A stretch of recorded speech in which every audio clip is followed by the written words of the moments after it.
अस्सलाम वालेकुम ल्यूज़, मैं हारिस अज़मी प्रोफेशनल एस्ट्रोलॉजर आपकी खिदमत में हाज़िर हूँ इस हफ़्ते की एस्ट्रोलॉजिकल कैलकुलेशंस लेकर। और मेरे पास दो बड़ी खुशखबरियाँ हैं। एक खुशखबरी तो फुल मून से रिलेटेड है, वो सवा 2 दिन के लिए आपके अंदर एक फ़ोर्स ऑफ लाइफ जनरेट करेगी, लाइफ की उकताहट ख़त्म होगी, टेंडेंसी बढ़ेगी रिस्पॉन्सिबिलिटीज़ की तरफ, फ़र्ज़ शनासी की तरफ, ड्यूटीफुलनेस की तरफ। तो ये एक ख़बर है, बड़ी ख़बर है, लेकिन ये सवा 2 दिन की है। 10 तारीख को सूरज चाँद पूरा होगा और इसके एडवांटेजेस आपको रूहानी तर्ज़ के, नॉन मटीरियल सेक्टर के जज़्बात में एक ठहराव, रिश्तेदारी की ज़रूरत और मज़हबी जोश और जज़्बा देखने को मिलेगा। ये रजब का पूरा चाँद होगा।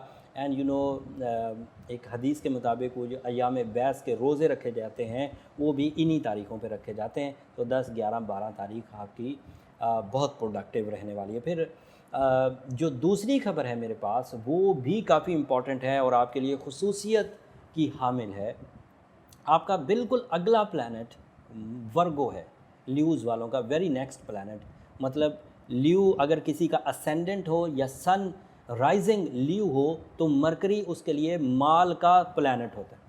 और पिछले कुछ दिनों से मरकरी रेट्रोग्रेड चल रहा था, जिससे माली नौयत के नुकसानात, माली नौयत की struggle, career related issues and बात के कन्वे करने में प्रॉब्लम्स हो रही होंगी ल्यूज़ को। बट इस 10 मार्च को मरकरी अपनी साल की पहली रेट्रोग्रेशन से बाहर आ जाएगा and you are again on track. एक तो गम कम होंगे, खौफ में कमी आएगी, डिप्रेशन लेवल टूटेगा।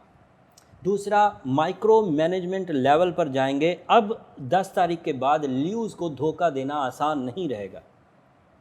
10 तारीख के बाद ल्यू में इतनी एनर्जी, स्पिरिचुअल एंड फिज़िकल दोनों मुयस्सर आएगी कि बहुत अच्छे अंदाज से अपनी बात दूसरों को डिलीवर कर पाएंगे और अपनी बात से उन्हें मुत्तफ़िक कर पाएंगे। फिर इसका फ़ायदा, ये तो कारोबारी नौयत का फ़ायदा हो गया क्योंकि सेकंड हाउस का आपके मालिक है मरकरी, एंड अगर वो अच्छी फॉर्म में हो तो आपके लिए वो काफ़ी मुफीद होता है। और 8वें घर में है वो, 8th हाउस में होने की वजह से आपके लिए वो अजीज़ व अकारब की तरफ से कुछ खुशखबरियाँ लाएगा, कुछ नाराज़गियों का ख़ात्मा लाएगा, कुछ सपोर्ट लाएगा, पसंद की शादी की वजह भी बन सकता है। एंड इवन ऐसे तमाम वो उलझे हुए मामलात जो एक दूसरे के ऊपर ट्रस्ट इश्यूज़ की वजह से पैदा हो गया थे, एतमाद ख़त्म हो गया था, वो दोबारा एतमाद बहाल होने लगेगा। इसका फ़ायदा ल्यूज़ स्टूडेंट्स को भी होगा क्योंकि डायरेक्ट मरकरी क़ुव्वत हाफ़ज़ा में इजाफ़ा करता है। डायरेक्ट मरकरी जो कि 10 तारीख को होगा, कंसंट्रेशन में इजाफ़ा करता है। डायरेक्ट मरकरी सियासतदान ल्यूज़ को बहुत एडवांटेज देगा, उनका इमेज डेवलप होगा और उनकी बातें लोगों के लिए रहनुमाई या सपोर्ट की वजह बनेंगी। उनका ख़ुद का भी दिल बातों में लगेगा, जो वो उकताहट की वजह से बहुत छोटी सी बात करके बात को ख़त्म कर दिया करते थे, अब वो तसल्ली से बात किया करेंगे, तफसील से किया करेंगे और पब्लिकली उनकी इमेज भी बेहतर होगी, लोग उनके बारे में राय अच्छी कायम करेंगे। ऐसे ल्यूज़ जो एडमिनिस्ट्रेटर टाइप के हैं, ऐसे ल्यूज़ जो फादर फिगर्स हैं, ऐसे ल्यूज़ जो बॉस हैं या टीचर्स हैं, उनको भी मरकरी की पोजीशन इस्तेहकाम देगी, उनकी शान व शौकत, रोब और दबदबे में भी इजाफ़ा होगा, जो उनके लिए भी अच्छा है और उनके डिपेंडेंट्स के लिए भी अच्छा है। ये जब कोई प्लान करेंगे तो ना सिर्फ वो परफेक्ट एंड मुनाफा बख्श होगा, बल्कि वो डिपेंडेंट्स के लिए भी आसानी लाएगा और उनकी भी तरक्की या प्रमोशंस की वजह बनेगा।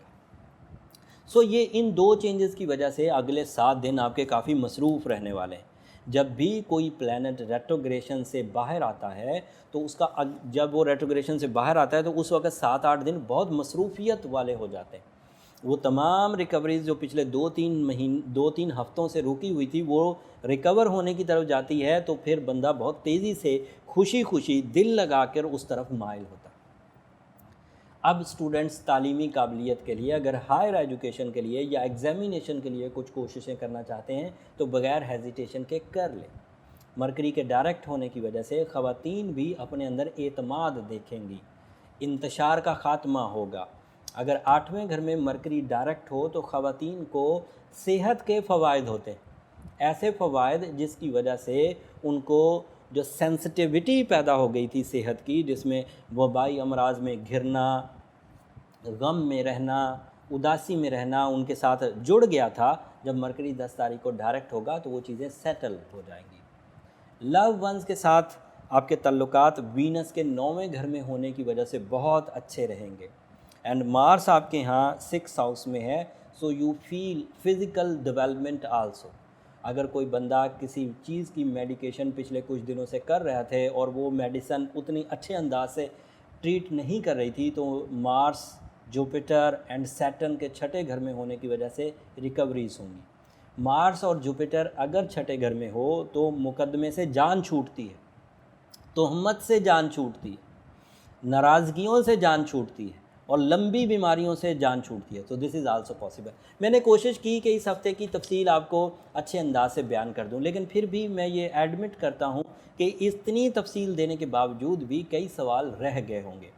जो ओवरव्यू के क्वेश्चंस हैं वो कमेंट्स में कर दीजिएगा, मैं उधर उसका जवाब ज़रूर दूंगा। लेकिन जो पर्सनल टाइप के कैलकुलेशंस हैं उसके लिए नंबर नीचे चलते रहते हैं, आप उन पर रब्ता करेंगे तो अपनी पर्सनल टाइप की क्वेश्चनिंग कर सकते हैं, बट वो पेड फोरम है, वो फ्री फोरम नहीं है। अब आखिरी बात ल्यूज़ जो हमेशा की तरह मैं आपसे करता हूँ वो ये कि अगर मेरी ये कोशिशें, अगर मेरी टीम की ये काविशें आपके काम आ रही हों, आपको पसंद आ रही हों, तो जहाँ आप अपने लिए सूरह शम्स पढ़ेंगे ट्रबल्स को दूर करने के लिए, या रूबी पहनेंगे अपने मामलात को हल करने के लिए, तो उस वक़्त हमें भी अपनी दुआओं में याद रखिएगा। आपकी दुआएं हमारे लिए न सिर्फ इस दुनिया की बल्कि आखिरत की सबसे कीमती चीज़ है। अगले हफ्ते एक बहुत बड़ी चेंज आने वाली है जो तकरीबन फिर 2.5 साल चलेगी। आपका सैटर्न आपके 6ठे घर से निकल जाएगा और नेक्स्ट हाउस में 2.5 साल के लिए अपीयर हो जाएगा। उसका बिहेवियर आपके किन शोबाए ज़िंदगी पर अच्छा है, किन शोबाए ज़िंदगी पर बुरा है, वो तफसील से अगले हफ्ते बयान करूँगा। वीकली वीडियो में भी बयान करूँगा एंड अपनी भरपूर कोशिश करूँगा कि उसके लिए अलग वीडियो भी बनाऊँ, क्योंकि वो एक मेजर इवेंट है, इसलिए उसे जर्नली नहीं बल्कि कुछ स्पेशली आपके सामने रखूँ। बट ये टाइम से रिलेटेड है, अगर मुझे टाइम मुयस्सर आ गया तो ज़रूर बनाऊँगा, नहीं तो वीकली वीडियो में तो तफसील बयान करूँगा ही करूँगा। अब अगले हफ्ते तक के लिए इजाज़त दीजिए। जाते जाते चैनल को ज़रूर सब्सक्राइब कर लीजिएगा। अल्लाह ने के बाद।